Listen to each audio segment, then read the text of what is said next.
Hi, friends. It's Melinda and Ollie here, and this is Unhinged Founder. We have an awesome conversation with my friend Jamie from Julep. You will learn all about Julep.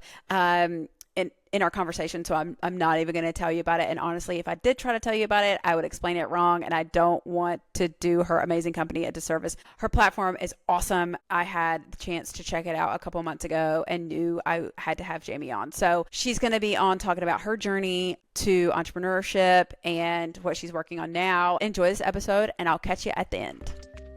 I trust too easily. When I was building this particular business, I hired my friend's husband because I was like, by hiring him, I trust her. He wasted 10 months and I spent a lot of money. But a hack that I learned for anyone that's building something and hiring a freelancer, do like a mini trial, like we're dating. And then when we sign the contract, we'll get married. It was really heartbreaking. If he was scamming you, there's no telling what he was scamming her about. Literally. So yeah, being a small business owner, you're gonna make mistakes. The only people that fail are the ones that stop. You just gotta keep going. All right, we have Jamie here. Jamie, introduce yourself, girlfriend. Hi. So excited to be here. I am Jamie Kane and I am the founder of Julep. For those that have not heard of Julep, as we're fairly new, Julep is your website in bio. So imagine if the ease of Linktree or any link in bio tool and a website had a sexy baby. Because no one really wants to see a wall of links, and a website is really hard to set up, manage, develop, and it's super expensive. So basically Julep just makes all of things really easy and you could set it up in 20 minutes. Yeah, and I met you and we got on a call about Julep and you showed me all of it. And like, it is sexy. So I think that's a great elevator pitch.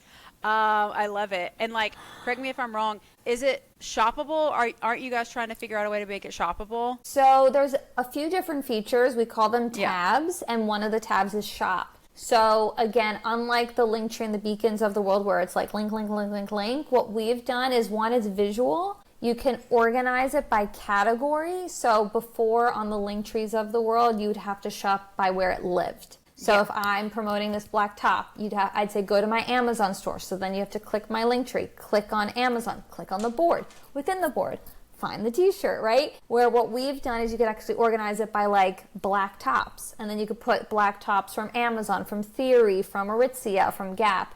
So you can actually find what you need immediately. In terms of actually selling, so it all today is affiliates, so as long as you can lead them somewhere else. However, our goal is by the end of this calendar year, we're gonna have the ability for you to sell digital products. So that could be an ebook, a course, anything as long. The ebook and the course and all that, you still have to link it somewhere else, but you could sell it through us and we don't take a cut unlike a lot of these other platforms. And you can also sell your time. So if you're a coach or something like that. That is so fun.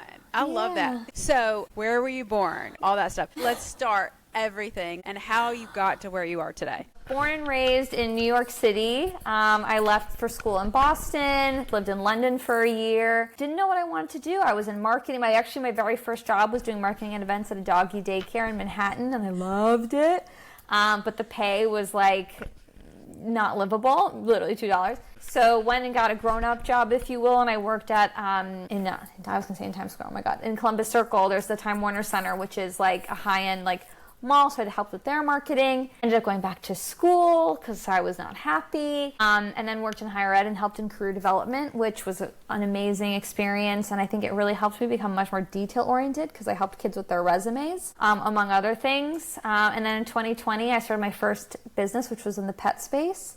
Again, long story short, it evolved into my second business, which did really, really well, where I helped pet businesses with their marketing and teaching them how to do it. And through that, all of these experiences and working with a lot of pet clients, I learned the struggles they were facing with their website. And I worked with developers in the past to help build websites, and it took a lot of time.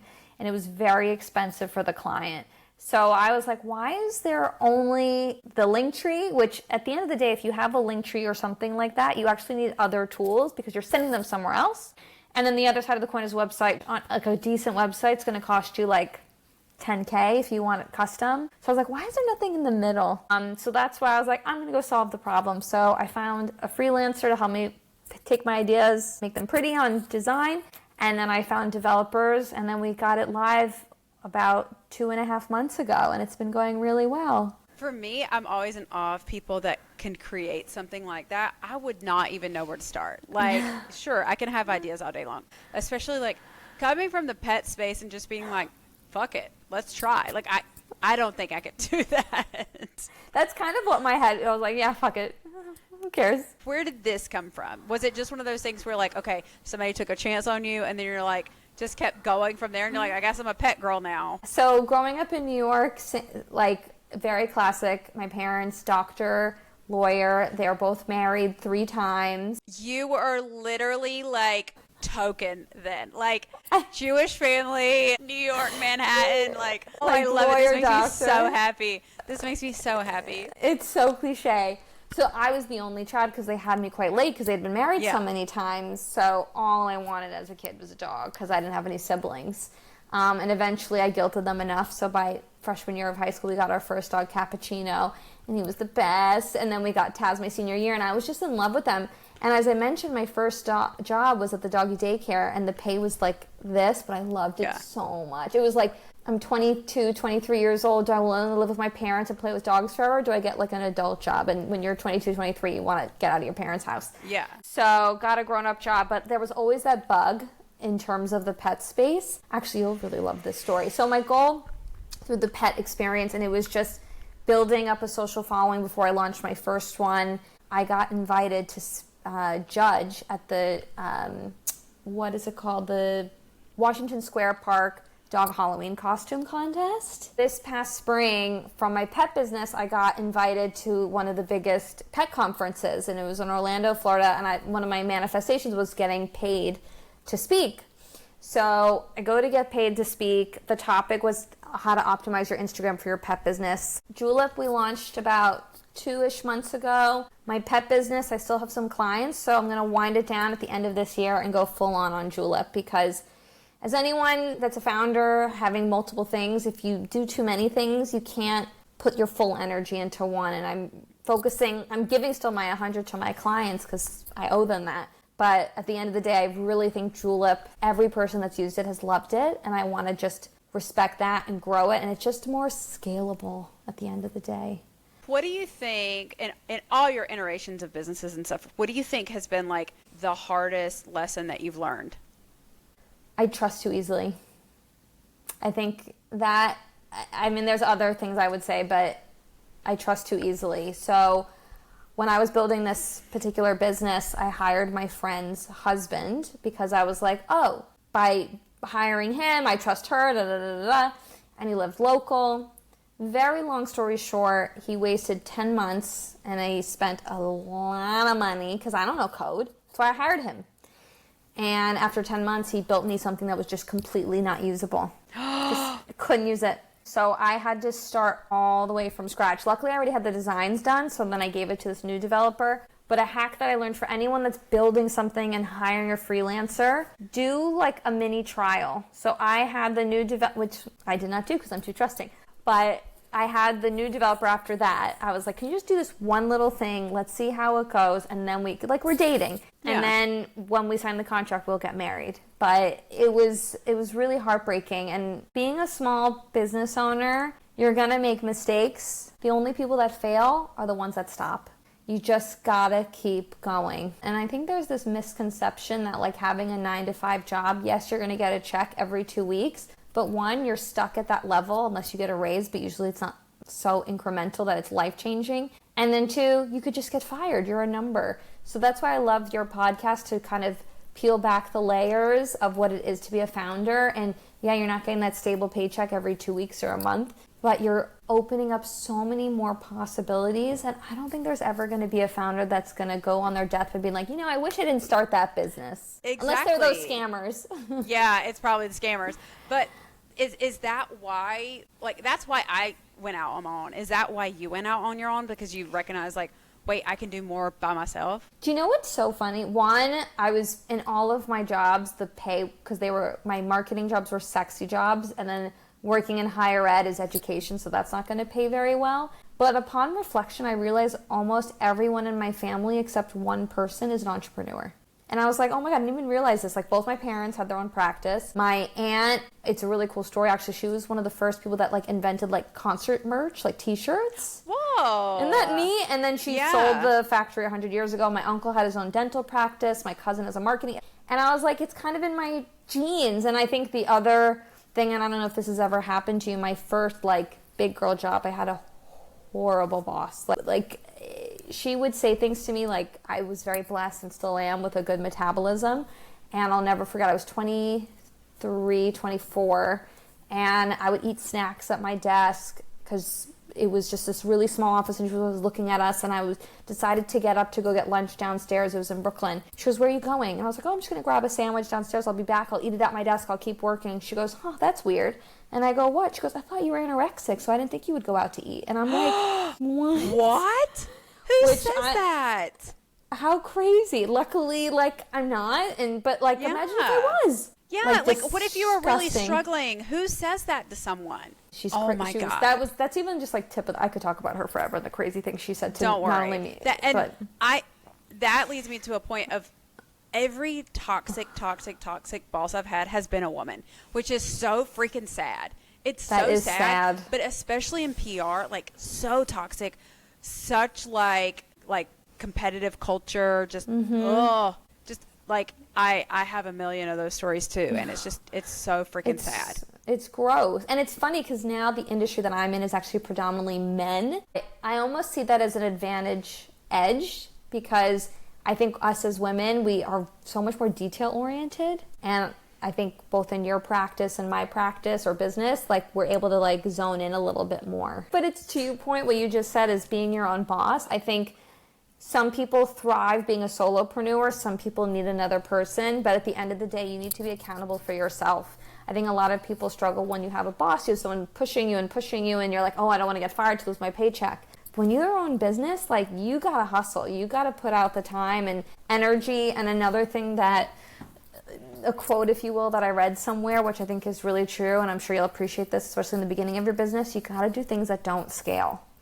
Like, people think, I'm going to outsource this, da-da-da. It's, again, the relationships, whether you're a product or a service. Once I realized that I can make as much money as I want working for myself than for somebody else, I was like, oh, done. Yeah. I'm good. 100%. There's so much outside noise, like, you can't build a business. This isn't going to work. And you just got to really listen to your core. And there's so many stories, like the girl that invented Canva, like everyone was like, Adobe exists. We don't need this. Do you know what I mean? And everyone doesn't know how to use fucking Adobe. Literally. I think the only thing that I would give also advice is I think a lot of people do get stuck in their ego. There's a difference between not listening to people because they're like, you can't do this, and being like stubborn about your idea. Like even Julep, I've pivoted a little bit here and there to really make it a no-brainer product. Talk to your customer. I can't emphasize that enough, and I'm sure you did that in the beginning too. So tell me what you're like the most excited about right now. And it doesn't have to be Julep. It can be like entrepreneurship. It can be just anything. But what's like super lighting you up? I will say it's Julep, and maybe it's because I'm putting all my energy and vibes into it. I think the coolest thing is with Julep, the place that I recommend putting it is in social media. So Instagram, TikTok, LinkedIn. Seeing my Julep and scrolling through and seeing people I never spoke to using it, it is the coolest feeling because it's like a free billboard, one, but two, it's like people don't just use things to use them and they're paying for it. It's a paid subscription. So I think that's been my weird little high, that / when I get a ding that someone has purchased. So I think that's my accomplishment. I love that. And it probably is so cool to see what their creativity looks like, because they can customize it however they want. So 100%. It's funny, this 2 people now have used it as like a podcast website, which has been really cool to see. And then another person who was selling a group retreat, she's a travel creator, we have a tab that says services, and she completely transformed it to selling her retreat. So she before could only put the name of the trip and then the link went to Stripe, but people were like, well, when do I get on the trip? Now she has a full description, itinerary. She has testimonials, FAQs all on one little page, and it doesn't look overwhelming. So it's just cool to see, to your point, how different people are using it. Yeah, I love that. That's so cool. Yeah. Look at you little problem solver. I try. Same with you, helping people get awareness. God. It's so important. I mean, like, I truly think this is what I was put on the earth to do. And I know that sounds like so stupid to say or whatever, but I do. It's my way to give back. And like you literally have figured out a way to give back too, and like a different way, and help people with their creativity and help solve an issue for people that is really overwhelming. You know, like making a website is really overwhelming. So I love that. You're just so sweet. Thanks. Tell us everything we need to know about Julep. If we want to sign up, if we want to get on, if we want to like and subscribe, tell us what to do. Julep, you can find at myjulep, JULIP.com, and it's at myjulep on Instagram, TikTok, YouTube, all the things. You get 14 days free to try it out, so there's really no risk. So if it's not your vibe, cancel before the 14 days, but I have a strong feeling you're going to love it. If you have any questions, I'll share my email with Melinda. I'm always happy to help brainstorm ideas of how to use it creatively.